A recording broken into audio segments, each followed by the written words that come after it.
नेपाल में आ गया एक राजनीतिक तूफान। यंगस्टर्स उतर आए हैं सड़कों पर, जेंजी सड़कों पर उतर आए हैं और जेंजी को डेटा चाहिए। आटे से मतलब नहीं है, उनको चाहिए डेटा। और दोस्तों, वहां के प्रधानमंत्री केपी शर्मा ओली ने दे दिया है इस्तीफा और हो चुके हैं नेपाल से फरार।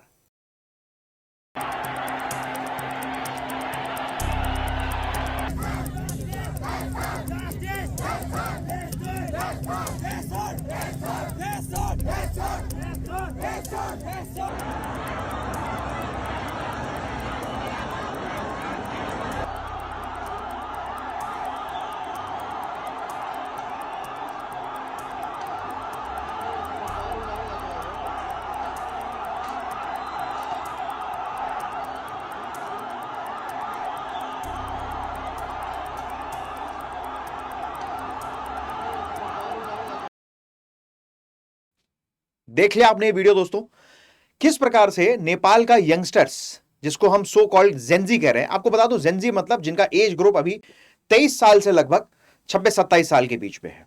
तो दोस्तों, जेंजी सड़कों पर उतर आया है और इनकी डिमांड है कि नेपाल के अंदर जो 26 अलग अलग सोशल मीडिया प्लेटफॉर्म्स को इस समय नेपाल ने बैन कर रखा है, उसको वापस से रीएक्टिवेट किया जाए। क्यों ऐसा किया नेपाल ने? नेपाल की ऐसी क्या मजबूरी आ गई कि उसने अपने इंपॉर्टेंट सोशल मीडिया हैंडल्स, जिस पर बहुत सारे यंगस्टर्स की लाइवलीहुड निर्भर थी और यंगस्टर्स अपना काम उससे चला रहे थे, क्यों उसको बैन कर दिया गया? हम बात करते हैं ट्विटर बैन, जो एक्स हो गया है। ट्विटर बैन हो गया, एक्स, यूट्यूब बैन है, इंस्टाग्राम बैन है और इनफैक्ट व्हाट्सएप जैसा इंपॉर्टेंट सोशल मीडिया एप्लीकेशन जिस पर लोगों के सारे काम डिपेंड होते हैं, वो भी नेपाल ने बंद कर दिया है। आखिर ऐसा हुआ क्यों? और आपको एक बात बता दें, आजकल आप जिस समय इस वीडियो को आप देख रहे हो, आप YouTube पर देख रहे हो। नेपाल ने YouTube पर भी बैन लगा दिया है। सोचिए, जिस समय आप मुझे देख रहे हैं, ये सोशल मीडिया हैंडल नेपाल के लोगों के पास इसका एक्सेस ही नहीं है। आप इमेजिन करिए कि थोड़ी देर आपके फोन में डेटा खत्म हो जाए या आप रिचार्ज ना कर पाए किसी कारण वजह से, या इंटरनेट सुविधाएं कुछ समय के लिए शट डाउन हो जाएं, तो आपका फोन एक खाली डब्बे के समान होता है, क्योंकि बिना इंटरनेट के आप फोन को ठीक प्रकार से यूज भी नहीं कर सकते और उसमें कोई उसका किसी प्रकार का आपको यूटिलाइजेशन समझ में नहीं आता। सेम यही स्थिति दोस्तों बन गई है नेपाल में। नेपाल में इस समय भीषण संकट आ चुका है, लेकिन मुद्दे की बात यह है कि हमें समझना यह है कि ऐसा क्यों हुआ। ये आप देख रहे हैं KP Sharma Oli. Recent update यह है कि आज 9 सितंबर को केपी शर्मा ओली ने अपने प्रधानमंत्री पद से इस्तीफा दे दिया। इसके पहले वहां के गृह मंत्री इस्तीफा दे चुके थे और अभी केपी शर्मा ओली नेपाल से फरार हो चुके हैं। दोस्तों, ऐसा क्यों हुआ, आपको पूरी घटना डिटेल में समझाने का प्रयास करता हूं। आप देखोगे यहां पर तो अलग अलग जितने भी सोशल मीडिया हैंडल्स हैं, इन पूरे सोशल मीडिया हैंडल्स पर बैन लग चुका है। चाहे आप ट्विटर एक्स की बात करो, फेसबुक की बात करो, टिकटॉक एक ऐसा ऐप है जिस पर बैन नहीं लगाया है, क्योंकि जो डिमांड नेपाल की गवर्नमेंट कर रही थी, उस डिमांड को टिकटॉक ने फुलफिल कर दिया है। इंस्टाग्राम बैन है। टेलीग्राम अभी स्क्रूटनी पर है, क्योंकि टेलीग्राम हो सकता है 1-2 दिन बाद वापस रीएक्टिवेट हो जाएगा, क्योंकि जो डिमांड नेपाल सरकार की थी, उस डिमांड को टेलीग्राम शायद पूरा करने वाला है। लेकिन उसके अलावा जितने भी सोशल मीडिया हैंडल्स थे वो बैन हो चुके हैं। इस बात को लेकर जो वहां का यूथ है, जो युवा है, आपने अभी वीडियो देखा कैसे युवा आक्रोशित हो गया, जेंजी आक्रोशित हो गया और उसने आक्रोशित होकर यहां तक कि नेपाल का जो पार्लियामेंट है, नेपाल के पार्लियामेंट को नुकसान पहुंचाने का प्रयास किया। लोग सड़कों पर उतर आए, जवाबी कार्यवाही में उनके ऊपर टीयर गैस के गोले छोड़े गए। इसके अलावा अन्य जो है उनके ऊपर फायरिंग भी की गई, हवाई फायरिंग की गई। लेकिन ऐसा क्यों हुआ, इसको समझते हैं, क्योंकि आपको बता दूं मैं कि रिसेंटली हुआ यह है दोस्तों कि why Nepal Gen Z are protesting, what triggered the unrest. क्या ऐसी घटना हुई कि जिसकी वजह से इतना अनरेस्ट बढ़ गया? इसका पूरा घटनाक्रम समझते हैं। दरअसल हुआ क्या, नेपाल की गवर्नमेंट ने कहा, नेपाल की गवर्नमेंट एक बिल लेकर आना चाह रही थी और उस बिल में लिखा हुआ है कि अगर यहां जितने भी सोशल मीडिया हैंडल चल रहे हैं, उन सभी सोशल मीडिया हैंडल्स को अगर हमें यहां पर काम करना है तो उनको नेपाल की सरकार के साथ मिलकर काम करना पड़ेगा और नेपाल में जो बिल लेकर आना चाहते हैं, उस बिल के तहत उनको यहां पर अपने लोकल लेवल पर एक ऑफिसर को अपॉइंट करना पड़ेगा। ऑफिसर को अपॉइंट करने की बात क्यों हो रही है? इसलिए कि यदि मान लीजिए सोशल मीडिया प्लेटफॉर्म पर कोई ऐसा न्यूज वायरल होता है जो किसी की गरिमा को क्षति पहुंचा रहा है या नेपाल की गवर्नमेंट के अगेंस्ट में कुछ अगर बात है, तो वो 24 आवर के अंदर वो ऑफिसर उस न्यूज को बैन कराएगा। लोगों का कहना है कि अगर इस प्रकार से नेपाल गवर्नमेंट प्रेस पर या सोशल मीडिया को अगर सप्रेस करेगी तो निश्चित रूप से यह फ्रीडम ऑफ स्पीच का वायलेशन है। साथ ही साथ नेपाल की गवर्नमेंट ने कहा कि आगे आने वाले समय में आपको अगर यहां पर काम करना है, जितने भी सोशल मीडिया हैंडल्स हैं उनको यहां पर काम करना है, तो हमारा जो बिल है उसके साथ आपको कंप्लाई करना पड़ेगा। ये जितनी भी बड़ी बड़ी कंपनीज हैं, टेक कंपनीज हैं, चाहे वो मेटा की बात कर लो आप, या फिर एक्स की बात कर लो, या यूट्यूब की बात कर लो, इनको लगा कि यार नेपाल एक छोटा सा देश है, क्या ही कर लेंगे अगर हम इनके साथ कंप्लाई नहीं करेंगे, मतलब इनके नियमों को अगर हम नहीं मानेंगे तो क्या कर लेंगे। लेकिन नतीजा यह निकला कि जब डेट क्रॉस हो गई तो नेपाल के सुप्रीम कोर्ट ने एक वर्डिक्ट दिया, और सुप्रीम कोर्ट ने कहा कि जो निर्धारित तिथि थी, जो निर्धारित डेट थी, जिस डेट के तहत आपको हमारे नियमों का पालन करना था, आपने नहीं किया। इसकी वजह से मिनिस्ट्री ऑफ टेलीकॉम को उन्होंने ऑर्डर दिया और सारे सोशल मीडिया हैंडल्स को बैन कर दिया। जैसे ही सोशल मीडिया हैंडल बैन किया गया, जेनजी जो यूथ है वो आ गया सड़कों पर, और यूथ ने विभिन्न प्रकार के क्षेत्रों में, अलग अलग क्षेत्रों में तबाही मचाना शुरू कर दिया, जिसकी वजह से सबसे ज्यादा इंपैक्ट पड़ रहा है उन लोगों पर जो नेपाल के बाहर रह रहे हैं। आपको बताते चले कि नेपाल की दोस्तों कुल आबादी 3 करोड़ के आसपास है। 3 करोड़ की आबादी वाला देश नेपाल, जिसकी 70 लाख के आसपास आबादी नेपाल के बाहर रहती है, और जो लोग नेपाल के बाहर रहते हैं वो नेपाली, जो उनका जो घर में जो लोग रह रहे हैं उनके साथ वो कम्युनिकेट नहीं कर पा रहे। सबसे बड़ा लॉस। दूसरा एक सबसे बड़ा लॉस, नेपाल की 3 करोड़ जनता में से 1 करोड़ 42 लाख लोग सोशल मीडिया प्लेटफॉर्म पर थे, यानी ऑलमोस्ट 50% नेपाल की आबादी सोशल मीडिया प्लेटफॉर्म पर थी, और वो सोशल मीडिया प्लेटफॉर्म के माध्यम से अपना बिजनेस रन कर रहे थे, अपना लाइवलीहुड को आगे बढ़ा रहे थे, और बहुत सारे लोगों का ये सोर्स ऑफ एंटरटेनमेंट था। आप ही देखो ना, आप अगर अपने फोन में चेक करें कि एक दिन में आपका सोशल मीडिया के यूजेस कितने हैं, आपका इंस्टाग्राम कितनी देर यूज करते हो, यूट्यूब कितनी देर यूज करते हो, या फिर व्हाट्सएप कितनी देर यूज करते हो, तो एवरेज जो आजकल निकल के आ रहा है 5 to 6 hour every youngster spending his और her time in mobile phones. तो इतना ज्यादा समय आप हम सोशल मीडिया प्लेटफॉर्म पर दे रहे हैं, और अचानक से एक दिन आता है कि भाई सारे प्लेटफॉर्म बंद। तो जैसे ही सारे प्लेटफॉर्म बंद हुए, लोगों को आया गुस्सा कि भाई ऐसा कैसे हो सकता है, एक बार कि उनको आटा ना मिले लेकिन डाटा जरूर चाहिए। आज के समय में यंगस्टर्स के लिए डेटा ज्यादा जरूरी है, आटा उतना जरूरी है। आटा कहने का मतलब है कि उनको खाने को एक टाइम को ना मिले लेकिन इंटरनेट चाहिए, क्योंकि इंटरनेट के थ्रू ही हो रहा है उनका एंटरटेनमेंट, और इंटरनेट के थ्रू ही उनका चल रहा है विभिन्न प्रकार के बिजनेसेस, राइट। नेपाल की गवर्नमेंट ने सारे, जैसे मीडिया पर बैन लगाया, सुप्रीम कोर्ट का ऑर्डर है। अच्छा, एक बात इसमें यह भी सामने आती है कि इसको माना जा रहा है कंटेम्प्ट ऑफ कोर्ट, यानी जितनी कंपनीज जो हैं, अलग अलग कंपनीज, इन कंपनीज ने जब बात नहीं मानी नेपाल की और सुप्रीम कोर्ट का ऑर्डर नहीं फॉलो किया, तो सुप्रीम कोर्ट का ऑर्डर ना फॉलो करने पर सुप्रीम कोर्ट ने कहा यह कंटेम्प्ट ऑफ कोर्ट है, इन सभी प्लेटफॉर्म पर बैन लगा दिया जाए। सिंपल सी बात है। निश्चित रूप से एक बात सामने आती है कि आज की डेट में सोशल मीडिया के पॉजिटिव और नेगेटिव दोनों एस्पेक्ट्स हमारे सामने आते हैं। पॉजिटिव एस्पेक्ट ये देखें तो ये एक तो इकोनॉमी को भी बूस्ट कर रहा है, साथ ही साथ लोगों की लाइवलीहुड को भी आगे लेके जाता है। नेगेटिव एस्पेक्ट ये है कि मान लीजिए फॉर एग्जांपल, आजकल चूंकि आर्टिफिशियल इंटेलिजेंस एआई का जमाना है ना, डीप फेक का जमाना है। मान लीजिए किसी लड़की की, एक एग्जांपल देता हूं आपको, कि किसी लड़की का फोटो ले लिया और इस लड़की की फोटो को ऑब्जेक्टिफाई करके गलत तरीके से सोशल मीडिया पर पोस्ट कर दिया। अब नेपाल की सरकार चाहती है कि इस प्रकार की वल्गैरिटी जो सोशल मीडिया पर फैल रही है वो ना फैले। इसके लिए नेपाल सरकार चाहती है कि आपकी कंपनी का एक ऑफिसर जिसको नेपाली भाषा आती हो, उस ऑफिसर को आप अपॉइंट कीजिए, वो काठमांडू में बैठे, और इस प्रकार के वल्गर कंटेंट को हम बैन करने के लिए अगर उसको बोले तो 24 आवर के अंदर उस शिकायत का समाधान हो जाना चाहिए। तो बेसिकली नेपाल गवर्नमेंट की 2 डिमांड थी। नंबर 1 कि एक तो लोकल लेवल पर कोई ऑफिसर बैठे, और ग्रीवियांस रिड्रेसल डिपार्टमेंट होना चाहिए, ताकि अगर कोई शिकायत आती है तो उस शिकायत का तुरंत निराकरण किया जा सके। कुछ लोगों का यह भी मानना है कि नेपाल की सरकार इसलिए भी कर रही है क्योंकि वर्तमान समय में नेपाल में करप्शन बहुत ज्यादा है।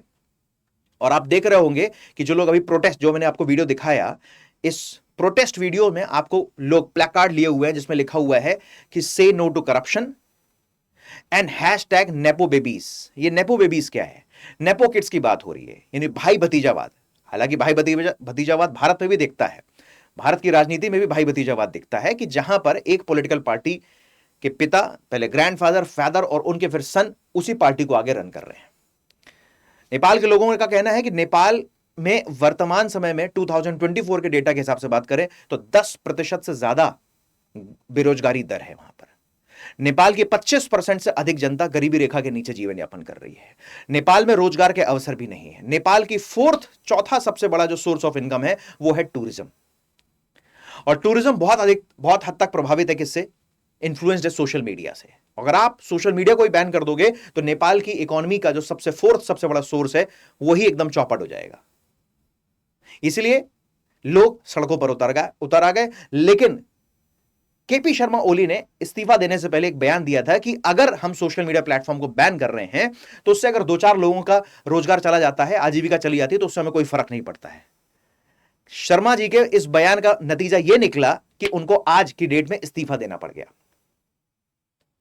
तो यह तो पूरा घटनाक्रम है कि क्यों नेपाल में ऐसा हो रहा है, क्यों इतना आपको अनरेस्ट देखने को मिल रहा है। कुछ लोग यह भी मानते हैं कि नेपाल में जो घटना हो रही है, इस घटना के पीछे ये जेनजी तो सिर्फ मुखौटा है, जेनजी तो केवल और केवल फेस बनाया जा रहा है जेनजी को। जेनजी के पास इतना समय कहां है? वो दिन रात तो अपने फोन को देखते रहते हैं, उनकी गर्दन भी ऊपर नहीं उठती है, रील देखने में इतना बिजी है। और केवल नेपाल में नहीं, ये तो इंडिया में भी हो रहा है।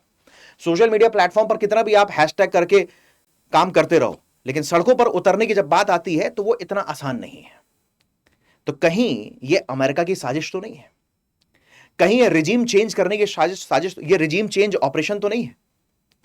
क्योंकि 5 अगस्त को अमेरिका ने बांग्लादेश में किया, शेख हसीना तख्ता पलट हो गया। इसके पहले 2022 में हमको श्रीलंका में भी तख्ता पलट देखने को मिला। म्यांमार में ऑलरेडी अनरेस्ट चल ही रहा है। पाकिस्तान जब से आजाद हुआ तब से आज तक लेकर वो स्टेबल नहीं हो पाया। एक देश बच रहा था, नेपाल, और नेपाल की सरकार को, या नेपाल में ये जो रिजीम चेंज ऑपरेशन के पीछे रिस्पॉन्सिबल माना जा रहा है अमेरिका को। लेकिन अमेरिका ऐसा क्यों चाहेगा, ये भी समझ लेते हैं। एक बात बताता हूं आपको, एक बड़ा इंपॉर्टेंट आइलैंड है। इस आइलैंड को देखेंगे तो लोकेशन इसकी आपको बांग्लादेश के बॉर्डर के पास लोकेशन दिखेगी। दोस्तों, इस आइलैंड का नाम है saint Martin's island. Saint Martin's island पर यूएसए यानी अमेरिका अपना एक रक्षा बेस बनाना चाह रहा है, डिफेंस बेस बनाना चाह रहा है। शेख हसीना ने कहा एब्सोल्युटली नो, शेख हसीना बाहर। इमरान खान, पाकिस्तान के प्रधानमंत्री, ने कहा एब्सोल्युटली नो, इमरान खान आज जेल के अंदर है। बांग्लादेश में मना किया था, वो भी अंदर। नेपाल ने से भी जब बोला गया कि हम यहां पर एक बेस बनाना चाह रहे हैं, तो शायद ये जो नेपाल की जो मार्क्सवादी, ये जो कम्युनिस्ट जो सरकार थी, नॉट मार्क्सवादी, ये जो कम्युनिस्ट सरकार है नेपाल की, इसने भी शायद मना कर दिया।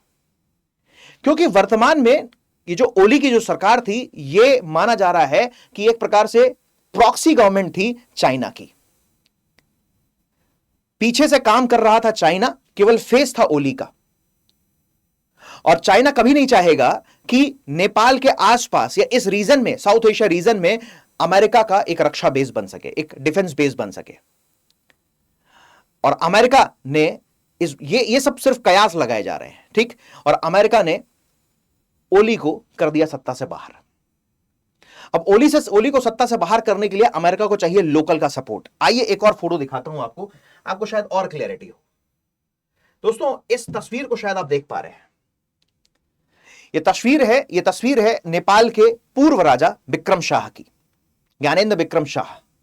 दोस्तों, ज्ञानेन्द्र विक्रम शाह वही राजा है नेपाल के जिनको 2008 में नेपाल का जो राजभवन था उसको खाली करना पड़ा।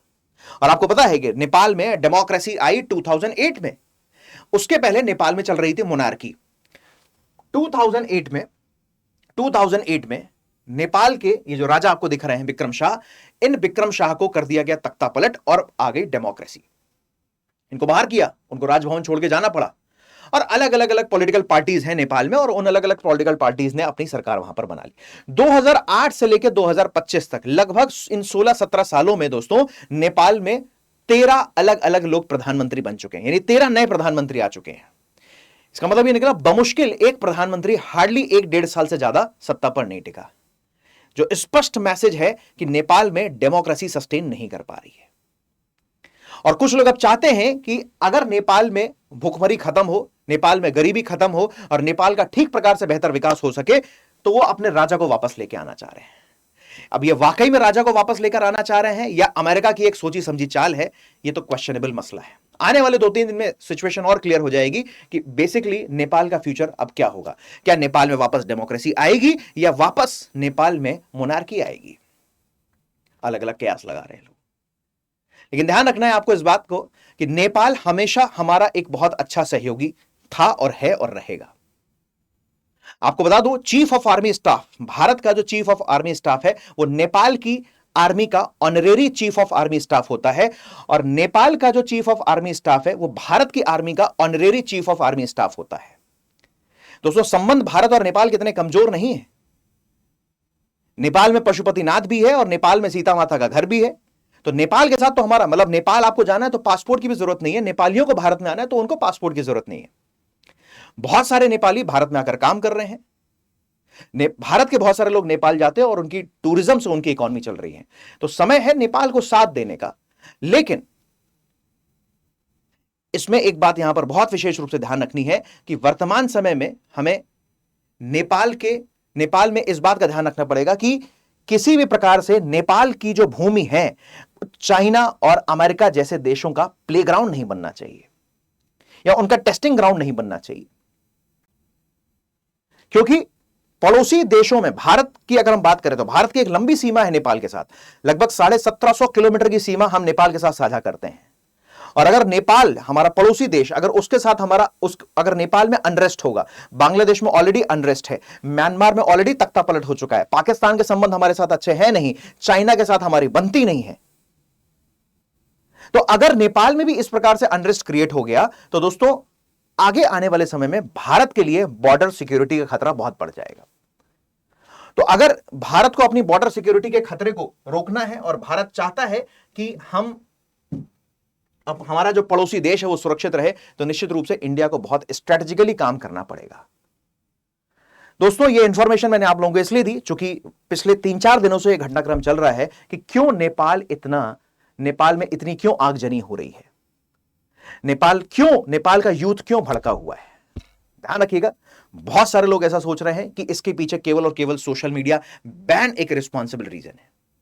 लेकिन मैं आपको बता दूं, सोशल मीडिया बैन तो सिर्फ और सिर्फ एक बहाना हो सकता है, लेकिन इतना बड़ा प्रोटेस्ट और इतने बड़े प्रोटेस्ट से 2-3 दिन के अंदर वहां के प्रधानमंत्री को फरार होना पड़ा, यह केवल जेनजी के तो नहीं कर सकता। इसके पीछे कोई ना कोई तो सुपर पावर काम कर रही है, और सुपर पावर कौन सी काम कर रही है मैंने आपको बताया, और उसकी मंशा क्या है। सेंट मार्टिन आइलैंड पर बनाना चाहते हैं अपना डिफेंस बेस, ताकि इस रीजन में, साउथ एशिया वाले रीजन में अपनी जो पहुंच है उसको और मजबूत बना सके